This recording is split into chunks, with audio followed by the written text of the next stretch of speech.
Hi, and welcome to the Italian Laws Podcast, where we discover spirituality together. And today I have a lovely lady with me, Randy. Hi, Randy. How are you?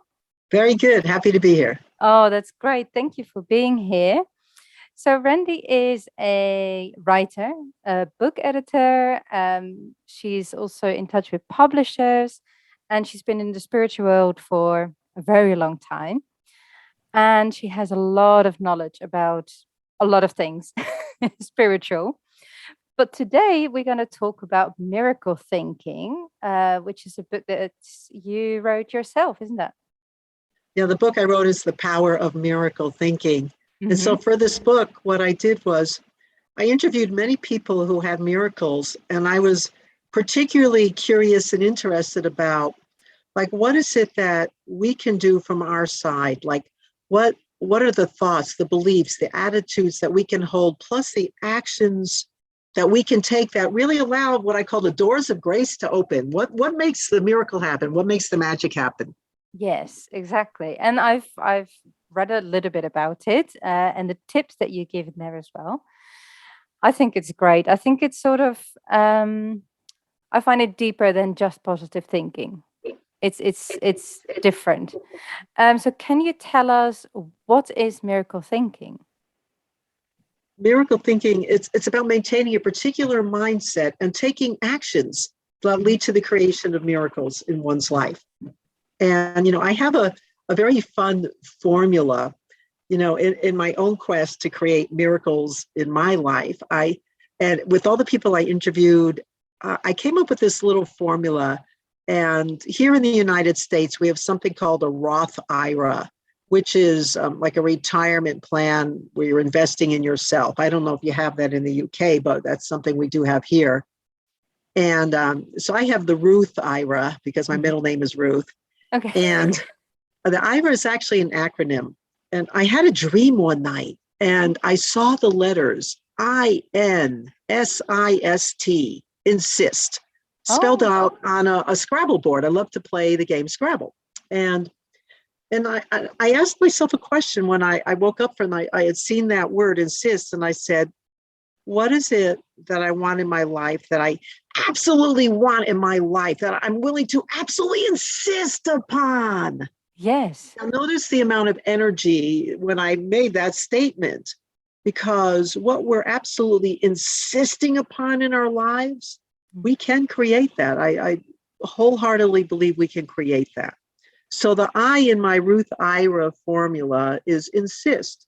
And you can ask yourself, what is it that I'm truly willing to insist upon happening in my life or for me, or that I have or do or be? Yes. So that's like the first thing, being so clear on what it is you want. Now, the problem happens with the R in my Ruth IRA, which is resistance. And so, for example, it was some years ago when I was, formulating this and beginning to understand how we can create, manifest the things we say we want to manifest. And at that time, I was saying to myself, I really wanted a relationship. I want my soulmate. I want a relationship. I'm willing to insist that I attract that I have that. Bring it to me. Bring it to me, God. Bring it to me, universe. Bring it to me, divine source. Just bring it.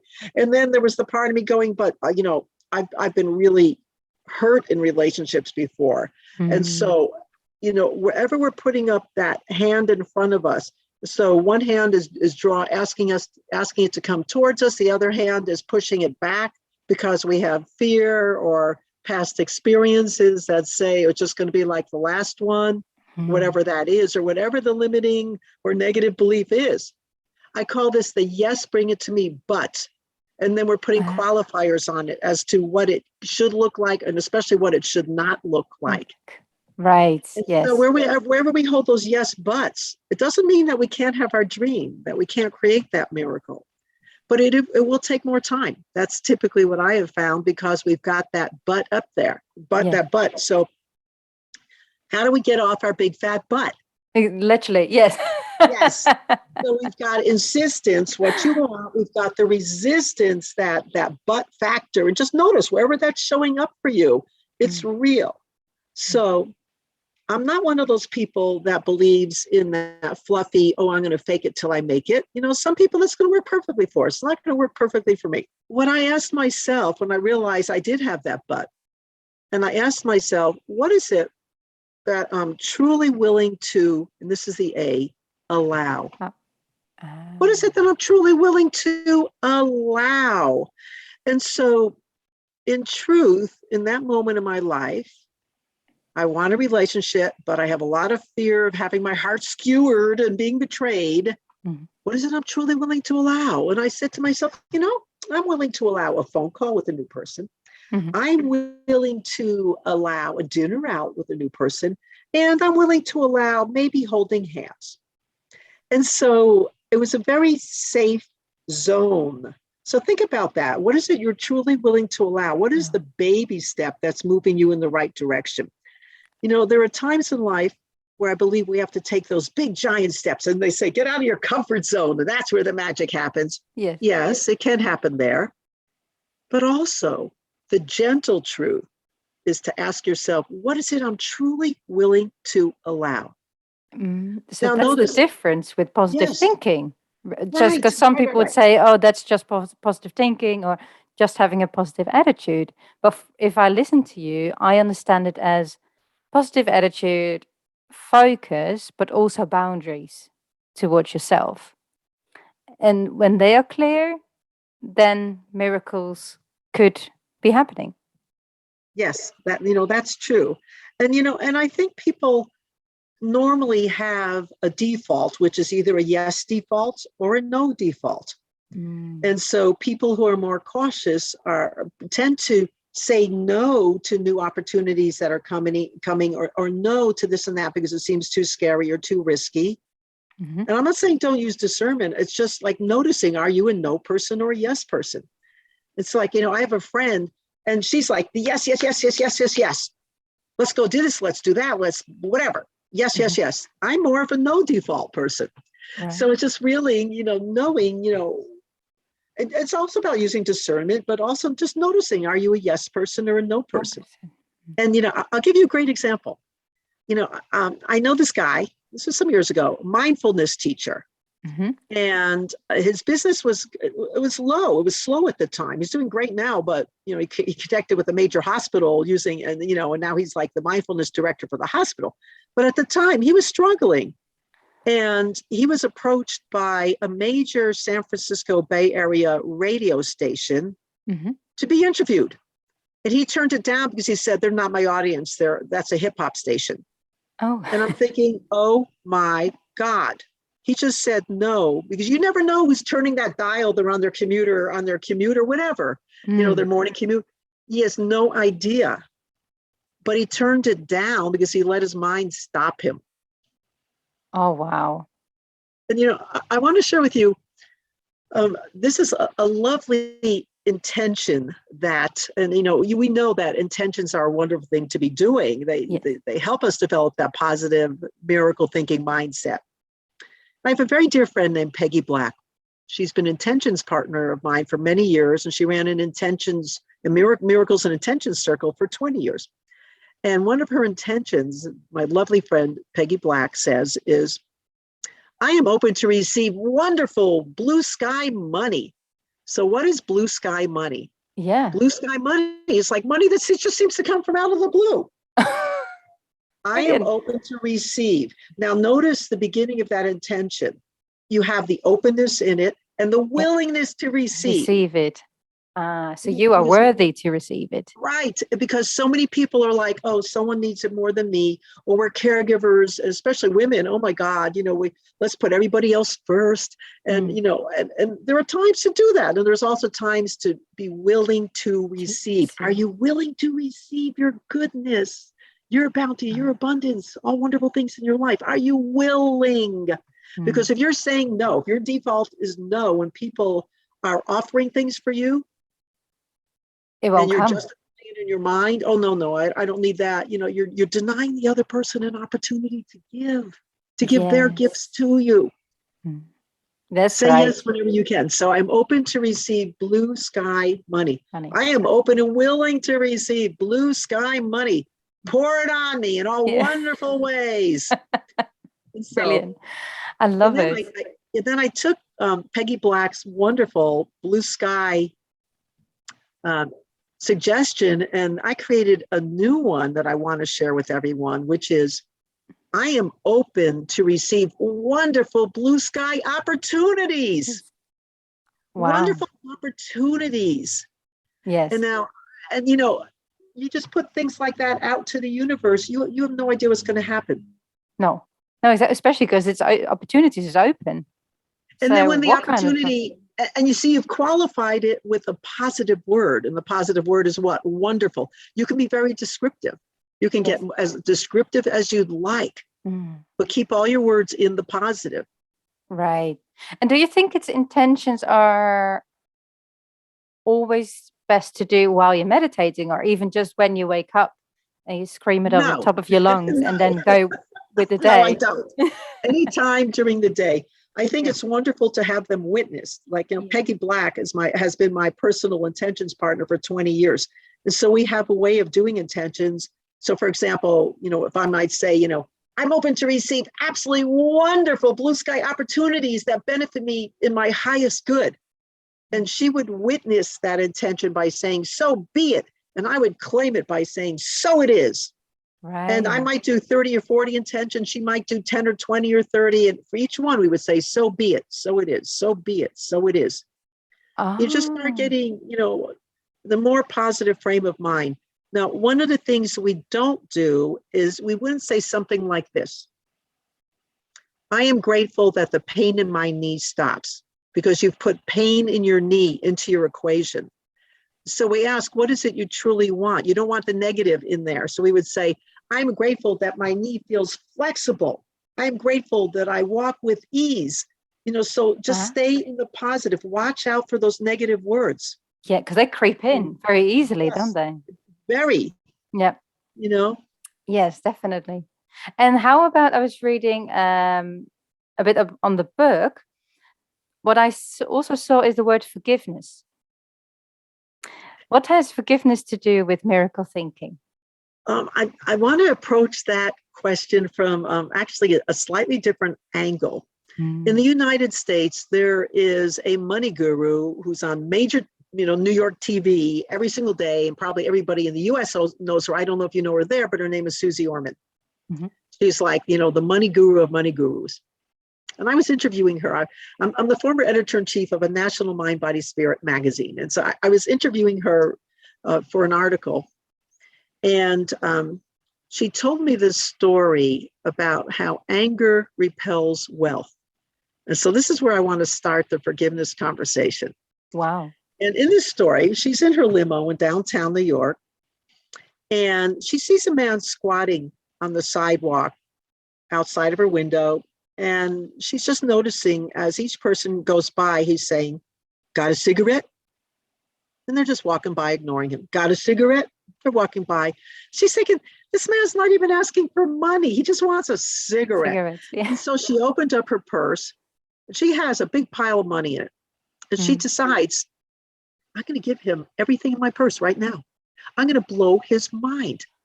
Wow. And she said, I had my money in my hand. I had my other hand on the door handle to open the door. And I watched as this couple walked by. And when he said, got a cigarette? And they ignored him, he spit in their direction. Oh. And that repulsed her, of course. And she said, I took my money, I put it back in my purse. And, she made the decision right then. Obviously, she's not going to reward that kind of behavior, right? Yes. And she said, and this was the real epiphany, she said, he didn't know what good was about to come his way, but his anger repelled it. His resentment repelled it. So think about where are you holding anger? Where are any of us holding anger? Because wherever we're holding it for anyone and for any reason whatsoever, anywhere in our checklist of our long history of people who are on our non-forgiveness, our unforgiveness checklist there, You're actually slowing down or preventing your highest good from coming to you. Right. I think that makes sense because it gives you blockages everywhere. Because anger is very strong, isn't it? It's very difficult to set aside. So that's where the part of forgiveness comes in. Yes. I had another epiphany about anger just a few weeks ago where, there was an angry driver trying to pass me. And I was meeting his anger with my own. I'm not even going to the swear word I called him, but Yeah. let's just say I was meeting his anger with my own. Yeah. That this guy just ramming his car almost up on the back of mine. And I realized this wasn't about that driver. This was a setup from my wonderful universe to show me where I was holding anger. It wasn't about the driver at all. No. And so I made a decision in that moment. My decision was, I don't want to keep holding on to anger because I'm just going to keep attracting more of it. Do I want that low frequency vibration? No, I do not. No. What is it I want? And I said out loud, I choose peace. I choose ease. I choose peace. And as soon as I said the word peace, this peace literally, it just felt like it washed over me, like this spirit energy of peace washed over me. And I noticed when we say the word peace, if you say the word peace, what happens with your mouth, your lips? They automatically form a smile. Peace. Yeah, you smile. Yes. Yes, peace. Give this calm. And so, I wanted to break that chain. So just notice if you're holding resentment. One of the things I've learned about resentment, it always leads to an explosion. If it is not healed, it always consistently leads to an explosion. It just, in my life, that's what I've just seen. Yes. So let's get back to all this being said. Now I'm going to address the forgiveness piece, because I understand how we hold anger. I'm a human being. I feel anger, but I'm choosing peace as much as I can. And just to switch your awareness and choose peace if you can. So I want to share the story that I share in The Power of Miracle Thinking about forgiveness. And I was working many, many years ago for the city of Pacifica, California. And I was working with the elderly in their senior services program. And I worked for a man who treated people cruelly. He was cruel. I would witness, he wasn't so much cruel to me, but what I witnessed in him was like a horror of a human being. He took papers and he flung them in an employee's face saying, and then he swore and said, this is a bunch of blah, blah, blah, blah. That's not what I want. And he was cruel. Just this taskmaster, he was cruel. It was uncalled for. And this man died. And over the next 7 years, at different times, he would float up into my mind and I would say, I forgive you. And I was doing the work of forgiveness as I knew how to do it. Yes. But then I think about him again and I think, oh, that, and I realized, I really hadn't forgiven him. But it's not like he was on my mind constantly, but over 7 years at different times, he would pop into my consciousness. And I was always do like, okay, yeah, I'll forgive you this time, but it's like, no, whatever little forgiveness ritual I was doing, like there's one where you take little grains of uncooked rice and you put it in water and you give it a little forgiveness prayer. It's like, lovely. But then I find the next month I'm still doing the same damn prayer because I'm still not forgiving. I'm sure people can relate to this. And then it was like 7 years had gone by. It wasn't like I was thinking of him at all. I'd moved on in my life. I was no longer working for that center or whatever, just in a very different place in my life. And I had a dream. And like when you have a dream and it's so lucid and this isn't a dream, it's a lucid experience and it's real. It's as real can be. And this man was pointing at a chalkboard because this was before whiteboards. Okay, yeah. So he's pointing on a chalkboard with a piece of chalk. And I said to myself, and I could hear myself saying this to me in this lucid experience because I was conscious and aware in the experience, oh, he's teaching me something or he's showing me something. And I received a transmission of love from this man that is greater than anything I have ever experienced on the earth. Oh. This huge transmission of love. And I realized that, at least the way I interpreted this, was that he was making his amends to me from beyond the veil. Oh, wow. Yes, he's trying to get your forgiveness to for him to receive the forgiveness. Is that's what it is. He allowed beyond beyond the realms in a And different when dimension. I received that transmission of love, there was nothing left to forgive. The stew Yes. pot was buried. Yes. And what I extracted from that incredibly powerful experience is that I believe that ultimately, maybe in this lifetime, maybe not in this lifetime, but ultimately, the only place that everyone, all of us, are headed to is love, ultimately. Mm. So I asked myself, can I be that love here now? Ah, right. Yes. In every interaction I have with every single human being, animals, whatever, can I be that love here now? And if I have a discord or a moment of discordancy or whatever, I don't even know what the right word is. I don't think discordancy is the word, but anything that feels like it's jarring, or can I, if I can't get to love, can I Yes. at least get to neutral? Can I let go of the trigger so much that I can at least get to neutral? Neutral. Mm. So, but my aim is just to love. Yes. That's beautiful. I think, and that's where you open up more as well. If you are a forgiving person and are very open for love, then you probably will receive more love and more miracles.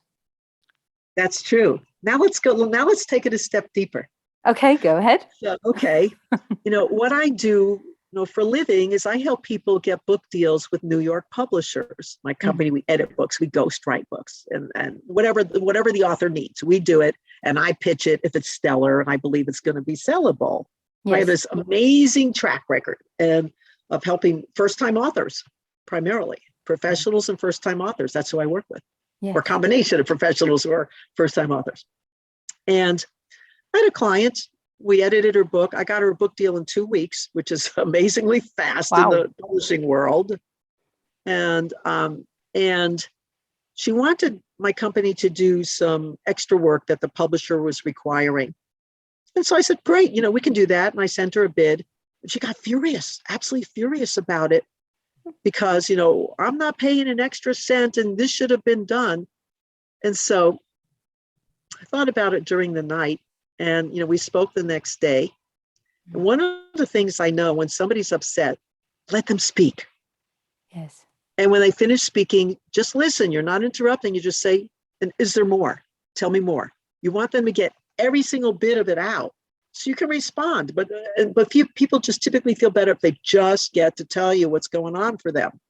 Yes. Then I was able to say to her, well, that's not, it's not what I said was, I told her, I called her by her name and I said, you're a very high frequency being. I'm a high frequency being. If we can solve this together, then we are contributing to the collective consciousness in which we're providing a solution and elevating a positive elevation. If Yeah. we don't, then we are just contributing to the negative energy on this planet. Yes. So that's where I started our conversation. And Wow. then, and after hearing her, I said, that's not a service actually that any publisher has ever requested of us. Mm. It wasn't something that we would normally just do because it had never been requested of us. And she went, oh, it's not standard? Yeah. And I said, no, not at all. And so then she was like, totally fine. She got it that we hadn't violated anything on our side. Mm. We contributed more to the positive understandings on this planet and the positive energy that's Yes. swirling among us and all over us and through us and around us. Wow. That's beautiful. So you managed to really like calm her down, but also Yes, maybe be aware of where she is at, rather than, yeah, you're holding a sort of like a mirror without holding it too close to yes, her face. Yes. right. Like, Beautiful. I have a housemate who was a special ed teacher, and she would have a parent coming in, rip roaring, angry, furious with her, with the school, whatever. She would listen and say that, tell me more. What else? What else? Mm. And taking people seriously, but she turned around those mothers and Yeah. fathers, and they became her big advocates. And, Yeah. I mean, it was just amazing to watch that. People need to Wow. be heard. They need to be listened to Yes. Oh, and yeah, definitely. respected, Yeah. respected. Respected. Yeah, definitely. And without judgment, I think, as well. And Oh, good that's luck with how, that. Good luck yeah, with that. So it's difficult. Yeah, but I'm gonna share with you an exercise from my first book, In Crappy to Happy. hmm So I have a former partner named Oshara, yeah. and we would put each other down. It was sometimes funny, sometimes not so funny, sometimes judging. So we came up with this idea. Because we're in the US, we're speaking in quarters and dimes and things like that. So I don't even know what your money situation is over there. But It's all good. We understand it, what you mean. Yeah. okay, good. So we said we had an agreement. If either of us put the other one down, we had to give each other a quarter, but it couldn't be the same quarter passing back and forth. It always had to be a new quarter. Oh, And if we judged anybody else, that went for a dime. okay. And it's amazing when you start putting just a little bit of money on the table there, just like how you start becoming much more aware of what's coming out of your mouth. Wow. Yeah. So it's just being mindful of yourself and connecting to yourself as well with the miracle thinking. So what tips would you give people? How would they start going about this? When I gave the example of the IRA, the insist, resist, allow, that's a beautiful place to start. hmm And I want to give you a little practice called set up your day. Okay. And like when you said, earlier when we started this conversation, you were saying, do you start doing intentions at the beginning of the day? Well, there's a little practice that I do recommend for starting your day called set up your day, in which you're going to claim a quality that you want for your day. So for example, today I ask for then fill in the blank. So today I ask for a day of peace. Today I ask for a day with a wonderful magical surprise. Right. Okay. And put some emotion in it. Like, I was writing a blog post, just a blog post, giving an example of set up your day. And I actually said, I asked for here's my example. Today I asked for a wonderful magical surprise. Well, that afternoon, I got a phone call from my niece who lived clear across the country that she and her bio dad, her biological father, were a half an hour away from me visiting, a vacation spot. Oh, And I just even writing the blog, I wound up with a wonderful magical surprise. yes. And just amazing that what can happen. Like some years ago, I was working for a particular magazine, and I was actually taking over a job as editor of a magazine. And the person didn't want to relinquish their role, who was leaving, who was supposed to be training me. So she kept finding a lot of fault with me. It didn't matter. And, I just, I let it just breeze right over my head because I'm thinking, Yeah. okay, you're out of here shortly and it's all Yes.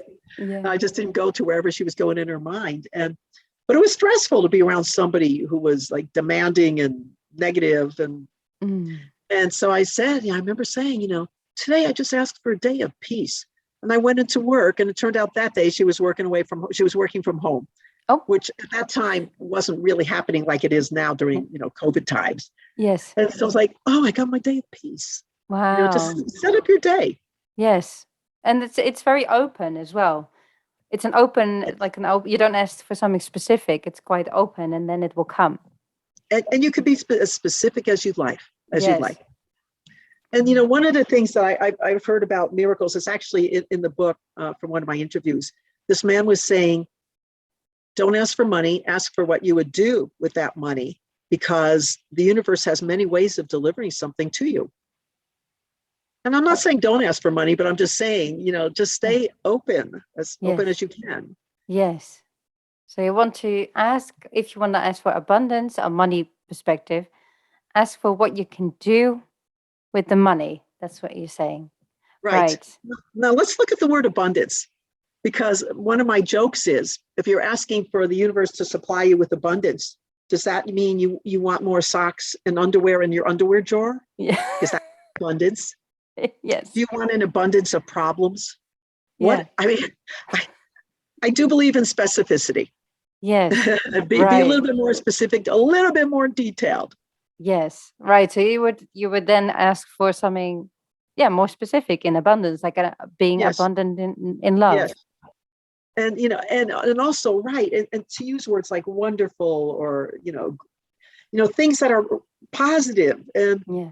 like Oprah Winfrey was giving an acceptance speech. I saw her on TV years ago, and she said, I always knew that God had a bigger plan for me, a bigger dream for me that I could dream for myself. So I asked God, what is your dream for me? And will you allow me to live in that dream? Wow. What is your dream for me? And will you allow me to live in that dream? And look what happened. And so again, you hear the word allow in her formula. Formula. And so oftentimes when I'm doing intentions, I'll add a little tag at the end, which is or highest and better, or highest and best, or for the highest good. For the highest good. Oh, I see. So Yes. it's a lot deeper than just because you would have skeptics. Obviously, we do have skeptics in the world. If they say, "Oh, miracle thinking is just have a positive attitude all the time," but it's not. It's not about you can be positive but still have bad days, right? And you can be positive and still things happen that you don't want to happen because also that is human life. Let's talk about that. Okay. So, in my first book, Crappy to Happy, I was on a book tour. This was some years ago, and people would say to me, in a bookstore, well, are you happy? And that's a very fair question. But as you're stating, you can't be like, happy 100% of the time. It's not a human thing that we can be or do that I know of. Yes. But what I learned is that I had become, it was like I was a larger container. I had a larger container in which I could hold many different emotions simultaneously. So in Crappy to Happy, one of my most favorite things I ever wrote in that book is sorrow digs the well and joy fills it. Sorrow digs the well and joy fills it. That's And it. what I learned was Mm. I had gone through a dark night of the soul. Now, the dark night of the soul is when there's just like multiple losses. They're multiplying faster than rabbits because that's what crises do. It's never just one. There's like multiple things hitting you at the same time. And so Yes. here I was, editor in chief of a major mind, body, spirit in the magazine in the Bay Area. Magazine got sold. There went my job. There went my identity as editor of a major magazine. So I had lost my identity. A relationship went along with it. Somebody I knew couldn't create his dream and committed suicide. Loss, loss, loss. Wow. And I went into this dark night of the soul, and where just like life doesn't make sense. And in those dark night of the soul moments, it just feels like we're dying or we've Mm. died, because the truth is we are going to be reborn. But in the moment when you're in that like cycle that feels like death, it doesn't feel like that. No. And so I have this joke and I say, why do they call it the dark night of the soul when it's never one night? It's the dark year and a half of the soul. Let's be Yeah. truthful here. Yeah. And Yes. so the way I pulled myself out of it, this is very interesting. Now, this is another self-inquiry question. Came from, I have a guitar partner since the 80s, Deborah LaForest. And Deb said, when she's in crisis, she always asks herself the question, what's the most loving thing I can do for me right now? What's the most loving thing I can do for me right now? And so I started asking myself that question many times a day. Mm. And I heard, go for a walk. What's the most loving thing I can do for me right now? Go do the dishes. What's the most loving thing I can do for me right now? Get under your covers and cry. Whatever it was, I just listened to that until one day when I asked, what's the most loving thing I can do for me right now? I heard, sit. Oh. I sat cross-legged on my little carpeted living room floor. Mm. And anytime I was asking, what's the most loving thing I can do for me right now? I heard, sit, do nothing. Oh. So I started lighting some candles because I figured that wouldn't hurt while I'm sitting and doing nothing. And I would sit with those particular little candles until they went out, which was an hour and 20 minutes. Yeah. And all I kept hearing for 2 weeks, sit, do nothing. Then I started thinking about like my life and different stories from my life. And I started writing these stories. And I would be writing about something and then something completely different the next day. But within a month, I had 100 pages. And I thought, I think I'm writing a book. But if I'm writing a book, what book is it? Yeah. Well, it turned out to be my book, Crappy to Happy, my first book. Now, I'd been a magazine editor, but I hadn't written any books before. And writing that book, finding a publisher for that book, helping other people with their books and editing them, and then finding publishers, and then growing my company to where it is today. Oh my God, it all stemmed from asking the question, what's the most loving thing I can do for me right now? Yeah. Wow. And so when I was in the deep grief, and there was so much, just there was like no end to it. There were waves and waves of grief, and I felt like, oh my God, it's never going to end. But then at some point I would realize each day, at some point it actually would end. And I realized these are waves. The grief was coming up in waves. And so I just cried, and I stayed in the absolute misery and agony and sorrow of it. And I allowed myself to feel every deep feeling that was emerging, because I knew ultimately it was leading me to a bigger and brighter shore. I knew it.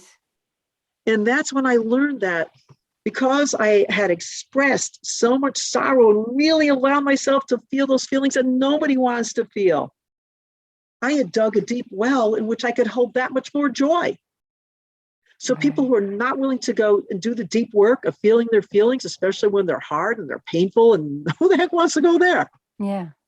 You can't experience the heights of joy. You just can't. So when you create that container, sorrow digs the well and joy fills it, then you can hold many things simultaneously. You could be ecstatic and happy about something. You could feel grieving about something. You could feel sad about something. You could feel disappointed. You could feel hopeful. You can feel so many things.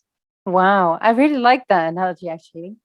Dig it Thank deep you. well and joy, and joy fills it. I think that's beautiful. I think, well, to me, it makes a lot of sense, because it's balance. It's the yin and yang, ultimately. It's, that's what it's about. And then you can fill it with love, self-love, and forgiveness, which then comes into positive thinking and miracle thinking. And then miracles will happen. I'd love to, just share some, final thoughts. Yes. Because we've talked about what is it you're willing to insist upon? Where are you holding that resistance? And be very truthful with yourself. Remember, this is gentle. This is for you. It's not for anybody else's ears. This is self-inquiry, all these practices I'm mentioning. And then you ask yourself, what is it I'm truly willing to allow? So for example, when I asked myself that, I did attract a relationship to myself, and you just take it slowly. You don't have to always leap out of your comfort zone. I'm not saying not to do that. Yes, you can do that. Yes. But there's also the gentle truth in taking baby steps. And set up your day. Yeah, I like that. Set up your day. Yeah. Use positive words, and put energy into what you want. Like one of my intentions that I say, and I say it like this: my life is fun. I shout it and people laugh. My life is fun. But it comes, the universe will hear it really well then. Yes. Exactly. And so, just notice where your default is. Yes person, a person who chooses peace. What do you choose? Love. Yeah, all of it. Love and peace. Forgiveness. Love and peace. Definitely. And forgiveness, I think, as well, for things that have happened, which then in itself, it gives peace. Yes. Well, I want to thank you so much, Randy. This is great. I think it's like a life lesson in 50 minutes. How to live life in 50 minutes, the miracle thinking. Obviously, I put all your contact details, your website, and your links to your books in the description. And I'm sure people can always contact you if they need you, if they've got questions for any coaching that you are doing as well. And I think you're such a beautiful person, so positive, and so much knowledge. I love it. I love to talk to you and learn from you, especially. Thank you, Laura. It's really been a pleasure, a delight. Oh, it's been a pleasure. Thank you so much. Well, for the listeners, obviously, like and share and subscribe as well to the Tanya Loss channel, and feel free to share it everywhere. And, well, you can listen to us next week in the Tanya Loss podcast. Thank you. Bye-bye.